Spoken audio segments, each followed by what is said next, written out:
Welcome to the show where we talk all things sales, marketing, and helping you win the game. My name is Natalie, and we are back here sitting with Greg Ross, the boss, an expert sales trainer and coach, to discuss a very hot topic that is a big one for salespeople out there, how to handle any cold call objection.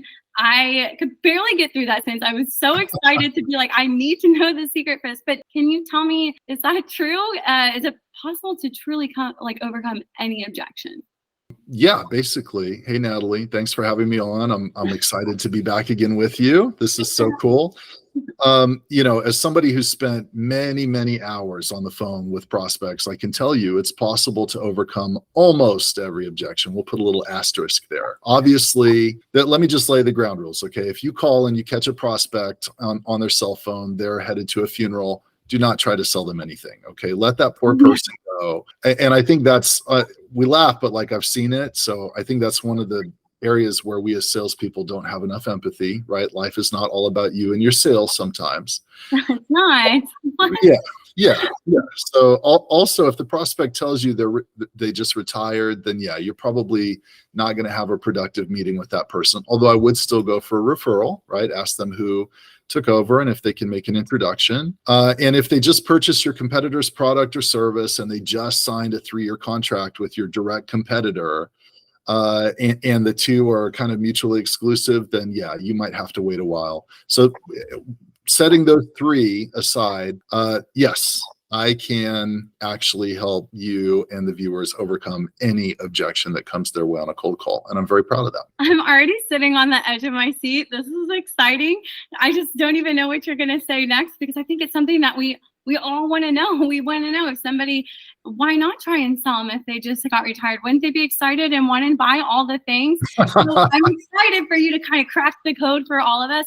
I thought I would do something a little bit different. Okay. So I thought it would be way more fun if I kind of put you on the hot seat and tested your ability to really overcome these cold objections, because I don't want anybody on here who's watching that we ran through them beforehand. I really kind of want to come at you and kind of see how you handle it. Are you down with that?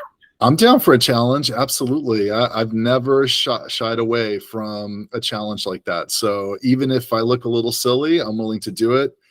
For the sake of the viewers and to add some value. Let's do it. I'm down. How do you want to do that? Hey, we said at the beginning of this, it is game time, where sales is a game. So we are in the game right now. We are playing it. I'm ready. I do have, I want everyone to know, on my end, there you go.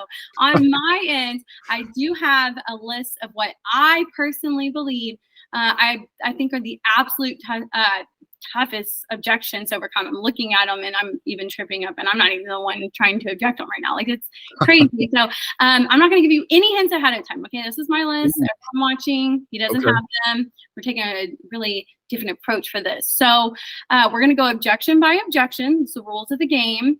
And I'm really going to test your abilities. So I'll tell you what the objection is, and then you're going to tell me how you handle it. Sound good? Yeah, that sounds good. But you know what? Let's raise the stakes even a little bit higher. So so let's do that. I'll tell you my opinion on how to handle the objection, which is the best opinion. No, I'm just kidding. And then we'll do a role play, actually, because what I've found is, like, when I tell people how to handle an objection, sometimes it's hard to really visualize and see what that actually looks like in real life. So can we do a role play for each one too? And that way, like, they can see actually what it would sound like. And I think it'll help for memorization, and it'll help them learn those objection handles a little bit more effectively. Deal? Yeah, you just put me in the game now.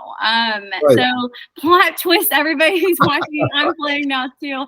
Let's go get crazy. Okay, I'll be in the hot seat as well. We will see how this goes. But okay, before all of that though, because we're rolling, we're about to dive into this. This is a very hot topic. I know people are super excited for this who constantly tune in.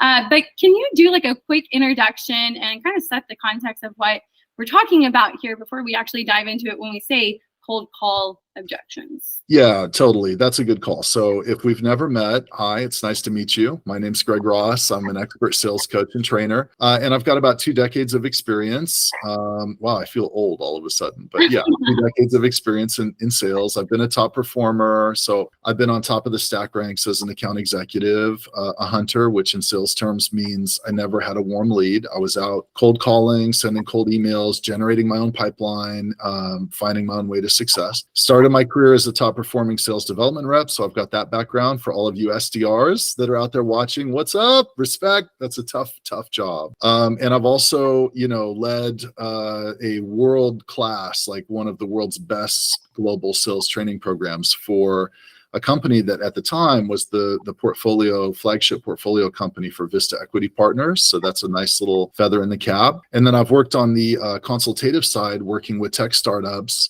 helping them go from 0 to 1 with their sales program. So that's a little bit about me, my background. I have a website, which we'll put a link in the description below. Obviously on YouTube, on TikTok, on LinkedIn, connect with me. I'm very friendly. I'm a real human, and I'd love to help you guys play a better game. I'm so excited. Yeah. Honestly, I feel like something that people struggle with is confidence. And so I'm kind of excited with this because you think you got it. You're sitting on the edge of your seat. You're ready to go, just like everybody is right now, because you want to see if you're handling it right. And so I'm really excited to kind of see how this helps with confidence. And so can you kind of tell us with that, like what that helps with, or how this could possibly help? Yeah. Totally happy to. And let me just back it up for 1 second, because what we're focusing on the show today, Natalie, is we're helping them overcome cold call objections. So some people are going to watch this. Maybe they're new to sales and they don't really know much about it because they're looking to get a career in sales or whatever, right? So when we call a prospective buyer and we're trying to get them to take a meeting with us, usually you get a no before you get a yes. So that's what we mean when we talk about cold call objections. Obviously, if you are a seasoned salesperson, you know perfectly well what a cold call objection is. It's the bane of your existence. I have a little joke, Natalie. I say that there's 3 types of salespeople. So there's people who either just heard an objection on a cold call, there's people who are about to hear an objection on a cold call, or there's just people that never make cold calls. In other words, if you're in sales and you're trying to build pipeline for yourself by making dials, you'll be running into objections all the time. So by starting to understand how to turn those no's into yeses, you hit the nail right on the head, Natalie. It's going to give you a huge boost in your confidence. You're going to feel a huge improvement as a cold caller, and you should easily begin to multiply your pipeline numbers, right? In terms of the number of meetings you're setting and how much those meetings are worth. So there's tremendous value in understanding how to turn a no into a yes when you're making cold calls. Magical. Okay, you answered that so perfectly, because before we even dove into this, I got so hyped and I was like, here's the name of the game. You ready to go? Let's roll the dice. I really want our viewers to understand, like, I know we're all excited to hear about the objections and everything like that, but I just wanted them to understand the true value behind this, because again, I know that there are a ton of people who are out there struggling with this, especially the objections that I have on my screen. So I'm excited to dive in. There's going to be tons of value. Greg Ross, are you ready? Hit me. I'm ready. Let's do this. Okay. All right. Number 1. Okay. How would you handle this first objection? You call, the prospect picks up, they say, Greg, I'm sorry, but I'm just walking into a meeting. Oh, that's a good one. Oh, man. People hear that all the time when they're making cold calls. So okay. So well played, Natalie. So I feel like I use it on my own family. I'm like, I'm watching into a meeting. I cannot right now, right? That's awesome. Well, we won't tell them that. Hopefully they're not watching, but Sorry, Mom. So yeah, sorry, Mom. So basically what you want to do here is a fun little bit of reverse psychology, right? You've heard of reverse psychology. So I like to use a little bit of that here when we're overcoming this objection. So you should lighten the mood. I always think that's good by making a little joke. What I like to say is something like this. I usually give a little laugh. Oh, haha. People say I have a real talent, Natalie, for catching people right as they're walking into a meeting. That's amazing. Just my luck, right? I kind of make a little joke out of it. I find that it lightens the mood a little bit. I like that. Okay. That's good, right? That's good. I like it. Yeah, then you simply explain to the prospect that it's fine because you're just calling to schedule an intro call with them for next week. Oh, wait. Okay. So I haven't used that one on my mom. What is that? How do I make that work? Yeah, so you're probably thinking like, wow, that's it? It's that simple? Yeah, it's that simple. So you might be surprised, but this is where I think it would help to do a little role play and you can actually see what I'm looking about. So are you ready? You ready to step into the octagon? All right, let's do it. You talked me into it. It's a good idea. You ready? Okay, I'm ready. All right, I guess we'll do like the traditional. This is so played out, but we'll do it. I'll do the traditional ring ring, and we'll do a little role play. So ring ring. Hello, this is Natalie. Natalie, hey, this is Greg Ross from Phantom Sales. I know you're super busy. Thanks for taking my call. Greg, listen, I'm sorry to interrupt. I'm just walking into a meeting. Can you call me back later? I have a real talent for catching people right as they're walking into meetings. Listen, that's actually okay because the only reason I was calling was to schedule an introduction call with you next week. Okay, pause for a second. Now, if you were the prospect, Natalie, and I say that's okay, the only reason I was calling was to schedule an introduction call with you next week, what naturally comes to your mind? I want you just to think for a second, step out of the role play. What would you say? Right now, I'm literally like, wait, no. Intro call, like, what is this regarding? So I'm already trying to get off the phone right now. Exactly. That's perfect. Yeah. Back it up, buddy. What do you mean you're scheduling an introduction call with me, right? What the heck are you talking about? What's this regarding, right? Yeah. Yeah. So you're right. That's exactly what they say almost every time. Now, once they've fallen into our trap, that's the trap that we set for them, then here's what we say. Well, okay, Natalie, I know you're tight on time, so I'll just tell you really quick. I saw on LinkedIn that you're in charge of the sales team at XYZ company. And during my conversations with one of your competitors in the market, we were actually able to help their sales reps build tons of new pipeline by teaching them how to overcome some of the common objections they were running into when they're cold calling. I figured if it worked for their team, it would work for yours too. So would next week, same day, same time work for you? Sure, that works. Great. I'll send you an invite right now. Boom. That was amazing. You already did it. You tricked me into literally like asking you what the meeting was about. Like, I don't even know how you did it. It was magic. Brilliant. Okay. Wow. So I feel like we need to go through something a little bit tougher though. Cause I almost feel like literally I'm just like, how did we just roll through that one? Again, you guys, like I have this list in front of me and I'm like, toughest questions. Hey Siri, give me the toughest questions. I'm over here really thinking. And so I'm mind blown. So I actually feel like you just made that one a breeze. So yeah. And the secret there is like when you do that, right, you basically trick them into asking you to make your sales pitch, right? Because now it's a little reverse psychology. They're like, well, what's this regarding? And now they fell right into the trap. That's what you want to have happen. You want them to literally ask you to make your sales pitch. That's a pretty epic reversal from somebody that you called that literally didn't have time to talk to you. By the way, let me let you in on a little secret. They're not actually walking into a meeting 90% of the time. I never am. So when we call them on that, you'll find that all of a sudden they've got a lot of questions when they didn't have time to even talk to you. So if you can get that far, then you're one step closer to winning the call. Okay. Now that you're right, that was easy by my standards. I thought you said you had to through it. No, that was brilliant. Let's dial up the difficulty a little bit on this. We are. Let's turn it up. I feel like we need something a little bit tougher. We rolled right through that one. It's game time. It really is game time. This one's good. All right. How about the dreaded send me an email objection? Oh yeah. Oh, that is, you know what? That is a tough one. And I see most sales reps get this one wrong. And you think that they would learn, right? It's like, who was it? I think it was Albert Einstein. He said, the definition of insanity is to keep doing the same thing over and over, but expecting different results, right? That's kind of what happens. Yeah. So you would think that these sales reps and XDRs would learn based off of the abysmal failure they're getting from sending these emails, but their ego actually is what gets in the way. Okay. So before we keep going, how so? Because we're going through this and one thing I mentioned earlier is the value this is going to bring, just helping confidence. So this is good. You're right. You're playing the ego card. Can you explain a little bit more? Yeah. So as salespeople, we really want to feel important, right? And there is a lot of recognition that comes with the role in sales. They love to celebrate your wins and put your picture up on the slide when you have a big win, right? So, and we also are very proud of the level of expertise that we've attained as a salesperson. Like, it's exciting when you get hired on as maybe an XDR, you start making cold calls, you learn a little bit about the technology, and before you know it, you can hold your own with the buyers, and you're proud of that expertise, right?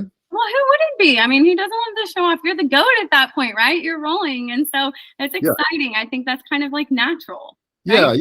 yeah, that's right. So here's the thing. We can't allow our emotions or our ego to determine which actions we take, right? This is a fundamental rule in sales. So it feels really good to put together a well-written email with tons of relevant information, content. We attach some case studies. Like, all of a sudden we become like this lawyer that's trying to build a case for them to take a meeting with us, right?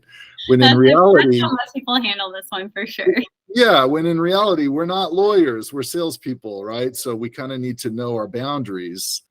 So I want to challenge everybody on this, right? Really, let's get real honest here, okay? This is where you really need to have a firm grasp of the fundamentals. So, Natalie, let me ask you this question. What is our fundamental goal when we make cold calls? Like, what is that thing that we're actually trying to accomplish? What's the goal of a cold call? I mean, to book a meeting, right?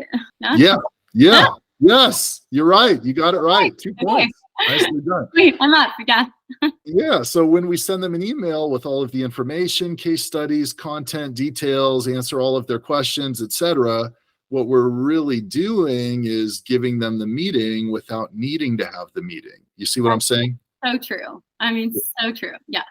So, okay, so it's official. We've decided, we have a consensus, putting together a great email for them. It feels really good for our ego, but it's actually counterproductive to our goal or our mission of the call, which is to get a meeting. And if you've tried sending emails to your prospects, you know that this rarely leads to a meeting. Let's be honest. It's so true. I'm literally thinking through my head right now. It's truly an awful feeling. Like, you send that email, you put the time putting it together. I mean, you think you have the game, like, it's just, you think you're going to win the game right there, but then it's crickets. It's nothing. Yeah. It's an awful feeling. Yeah, it is an awful feeling. All right. Are you ready to role play this one? Yes. Okay. I can't wait. Let's go. All right, let's do this. Ring, ring. Hello, this is Natalie. Natalie, hey, it's Greg Ross from Phantom Sales. I know you're super busy. Thanks for taking my call. No problem. I know you're busy, so I'll get right to the reason for my call. I was doing a little research on LinkedIn, and I noticed that you're leading the sales team over at XYZ company. So I'm assuming you're involved in training the sales reps. Is that right? Yeah, I try to provide my reps with great training content, but also coach them like whenever it's possible. Oh, yeah, that's amazing. Listen, your reps are very fortunate to have someone with your experience and expertise coaching them. As I was looking at your profile, I saw that you've got a really distinguished track record in sales. Thanks for noticing. Yeah, of course. So what I do, Natalie, is I help put together sales training programs for other great sales leaders so they can ensure that their reps are getting the support they need. You would still provide the coaching, but I can give them some really solid instruction on a number of different sales topics. And I've worked with sales leaders to help their teams achieve better results. And based off my work with some of your peer companies, I thought I could help you too. So if you have your calendar handy, I'd love to share some ideas with you maybe next week. Yeah. You know what? That sounds really interesting, Greg. And why don't you send me an email and I can look it over? And if it's of interest, I will call you. Wait, pause. I thought you said it's a bad idea to send them an email. It is. Yes, it is. You're absolutely right. But what I'm doing here is I'm making it appear as though I'm going to just roll over without a fight. And what that does is it gets the prospect to lower her shields a little bit because, see, the prospect is expecting me to try to convince her in that moment. So if I can catch her by surprise a few moments later instead, it actually works to my advantage. Let me show you, right? So, Natalie, I'm happy to. Is your email still natalie@xyz.com? Yes, it is. Oh, great. So listen, I can actually do something a little different here. I took some time preparing some specific recommendations with you for you. I had a chance to work with some sales leaders at companies very similar to XYZ company, and I thought these recommendations would be extremely helpful. I'm really excited to share them with you because I know that with my help, you can crush your goals in the next quarter and raise the bar for your team. If time is an issue, we could even do 20 minutes. How does next Thursday afternoon sound? Okay, that sounds amazing. I'm actually looking forward to the information. Send me an invite. Okay, great. Now, the power here is in the value of the recommendations, right, that I'm making. So, what I'm trying to do is build my credibility, right, showing that I've worked with some peers in the marketplace or some competitors that usually, piques their interest. And I've taken the time to prepare some recommendations for them. And when you do that, they're likely going to want to hear what you have to say. So, there's an element of like social proof and credibility that comes into play here. That's so true. When you play that social proof card, that kind of actually that's the moment that you had me thinking like, okay, send the email. So, but now what if they're completely unwilling to say yes and insist on an email like after all of that? Yeah, well, sometimes that happens. Some people are just dead set on not taking a meeting with you no matter what, right? And you know what? That's their loss. When that happens to me, I literally just send them a link to our website, then I make a note and try them again in 3 months. Yeah, because I mean, honestly, no matter what, at that point, they're not going to get a ton of information from us via email. So Yeah, exactly. That's what the website's for. Our marketing team worked hard to put the website together, and I'm sure that they'll tell us if our prospect is on there digging around in any meaningful way. Natalie, you're a marketing expert. You know that the marketing team keeps a close eye on who's on our website, digging around, what they're looking at, right? And that will come back to you as confirmation or proof that they were on the website. So in my opinion, just give them the website link. Don't send them a bunch of well-written emails or anything in any way that would replace the need to have a meeting. Brilliant. That's so true. I mean, the email, the website's there. We can track that. You have all that. So that is, I mean, an excellent point. And I feel like you navigated through that so well. That's something that I can honestly say I probably just, yes, or is your email still this? Okay. And I'm going to send it right over to you and then have no idea what to, again, crickets. So then you rolled right through that. So I only have time. I think we only have time for one more. Is that about right? Okay. Yeah, that sounds good. Yeah. Okay, so I don't know if you consider this an objection, but it happens all the time. You call and the gatekeeper picks up. And now for those of you who don't know, the gatekeeper is like a secretary or like administrative assistant who answers the phone. Right. And it's their job basically to keep you from reaching their boss. So they're specifically instructed to block these sales calls. Okay. So Greg, what advice do you have for someone who is trying to get past this gatekeeper? Yeah, great. That's a great one. So first, and this might not happen to you when you're calling like small businesses, but if you're calling established businesses with an office, right, or an enterprise, a large company, you're going to run into some gatekeepers, especially if you're calling people that are powerful, influential people within the company. So first rule of thumb, never, ever sell the gatekeeper. Now I know everybody listening to this has heard that before, and yet we still do it, right? We get this urge to start blurting out all these salesisms, right? There's a psychological concept here that when you get them on the phone, you kind of want to make yourself, it's that ego again, right? We sell world-class, blah, blah, blah. So what I recommend is scrapping all of that. We're not selling the gatekeeper. But what I found is that when you use your full name, you sound really important. So when I call a prospect and the gatekeeper picks up, I keep my speech short, but I try to sound important. Okay, well, let's try that. I like to chat, so I feel like you just described me to a T. So give me a ring, Greg. Let's go. All right, ring, ring. XYZ Company, how can I help you? Greg Ross, I'm calling for Natalie. Oh, you sound important. Yeah. So this is a little bit of social engineering, right? Now, this is funny because the first question, I've just made a billion cold calls. So I know if I call and I say, is Natalie there? The first question they're going to ask, the first question they ask everyone is, who's calling, right? So what I'm also doing is I'm kind of preempting them. I'm telling them who I am right out of the gate. Greg Ross, I'm calling for Natalie. And this sounds so simple, but when you apply a little bit of social engineering here, you're going to find that you make it past that gatekeeper way more than you used to. And let me just elaborate, because I'm using a term here that might be a little foreign to some people. So social engineering is a technique that's used by hackers to gain access to a company by sounding like they belong, right? There's a famous hacker that hacked these huge telephone companies, and he did it by calling and posing as one of the employees, right? I'm not suggesting people do that, but what I'm suggesting is you just sound like you belong. When you call, you sound authoritative. So I took this concept and I applied it, the essence of that, to my cold calls. And that is seriously? Yeah, it's really interesting. That is so interesting. Yeah. Okay. All right. So just tell me more, because otherwise I'm going to sit here and I'm just going to probe and go in all these different directions. Yeah, no worries. So if she asks me what the call is regarding, I'll tell her something like, oh, I had put together some Q1 training recommendations for her. Is she not in? I want to sound like almost surprised that the gatekeeper's not. So we're not selling her. No, we're not going to sell her. No. The second you tell her you're providing world-class sales training to leading sales teams, blah, blah, blah, you're going to get hung up on. So you need to sound like you belong.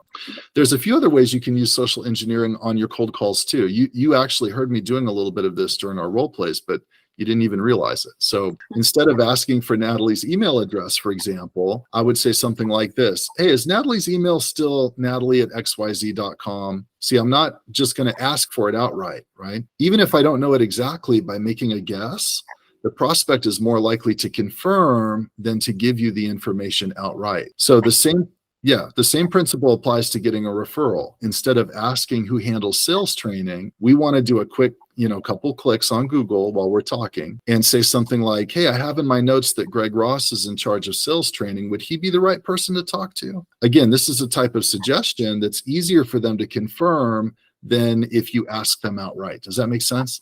Yeah, why is that? Because that's fascinating. I mean, I'm sure you could read my face as I'm sitting here listening to you, because you got it with the email. I mean, you would think well, okay, he has the email. He must know who Natalie@xyz.com. So that's really fascinating. Why is that? Yeah. So believe it or not, when you give out information to a salesperson and the person whose information you gave out starts getting tons of calls and emails every single day, you can get in trouble real easily, right? But if the salesperson already had the info, it's really easy to confirm. And that's exactly what they're likely to do. I know this from all of the calls that I've made. That's the importance of this concept of social engineering. And that's how you use it. You call, you sound important, right? And I've even gone so far, I'll just give you an example. If they say, oh, Natalie's in a meeting, I'll take it a step further and say, well, do you control Natalie's calendar? I'd like you to schedule me for 30 minutes with her next week. But what if the gatekeeper just refuses to put you through? You get nothing. Yeah, so this is really interesting. And the best way I've found to address this is it'll blow your mind. It's totally counterintuitive to what you would think as a salesperson, right? So you're a salesperson, you're calling, you're trying to sell them, right? But remember from our past conversations, Natalie, one of the most important things that you can do to distinguish yourself in sales is be a trusted advisor, right? That means that we understand the prospect's business, we understand their challenges maybe better than they do. When we talk, they do the Dr. Dre. Do you know what the Dr. Dre is? I think I'm doing it right now. Am I not? Because I'm sitting here. Can you, explain? Okay, to all of our viewers, he's got me on this one before. It's good. I'm telling you, I know y'all think okay, you wrote down all those objections. You said they were so tough. You guys, he's so good. Can you just tell me what the Dr. Dre is? Because you caught me again. I'm doing it. I'm literally doing it right now. Yeah, the Dr. Dre is when you nod your head along to the music, right? And as you're talking to your prospects, you want them doing that. They're feeling what you're laying down, right? So you're talking about their challenges, their business. And so because you're a trusted advisor, they should want to talk to you. You have information that's tremendously valuable. And so what I do is I take that confidence from the information that I have and I use it to carry me through to insane levels of boldness. So for example, when you're calling, asking them to schedule time. But if the gatekeeper doesn't want anything to do with you, hangs up on you, which yes, some of them will do in the ugliest possible way.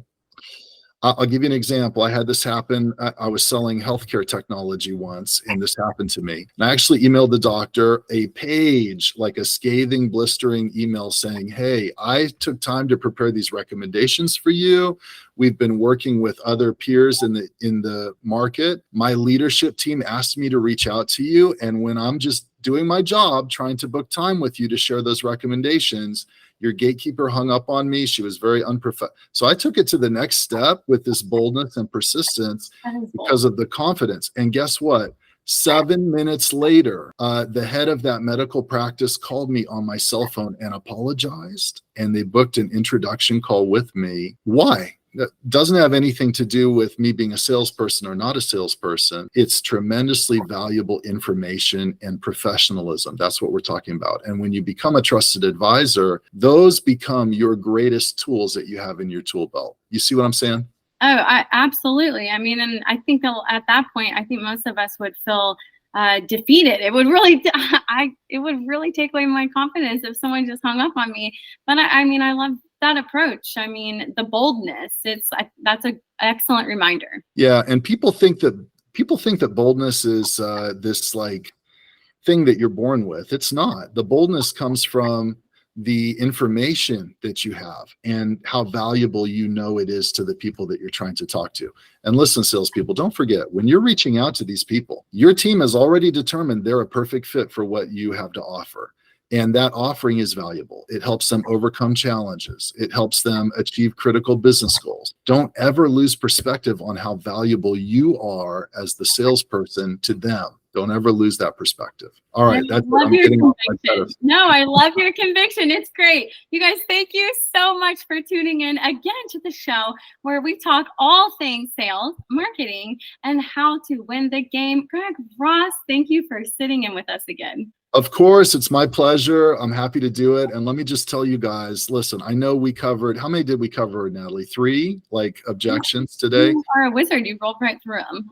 There's like 20 plus that you'll run into when you're cold calling. So if you need help with this, if this is something that you're really feeling insecure, not confident about, and you want to book a few sessions, come to my website. We'll put the link in the description below.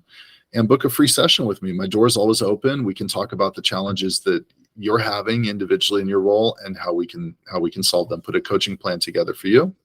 Or you can go to my social handles. I think we're pretty much everywhere. We're on TikTok, we're on LinkedIn. You can send me a connection there. You can, check out more YouTube videos. Of course, you can subscribe to my newsletter. And Natalie, there's one additional bonus item that I want to toss in for folks today, if it's okay. What?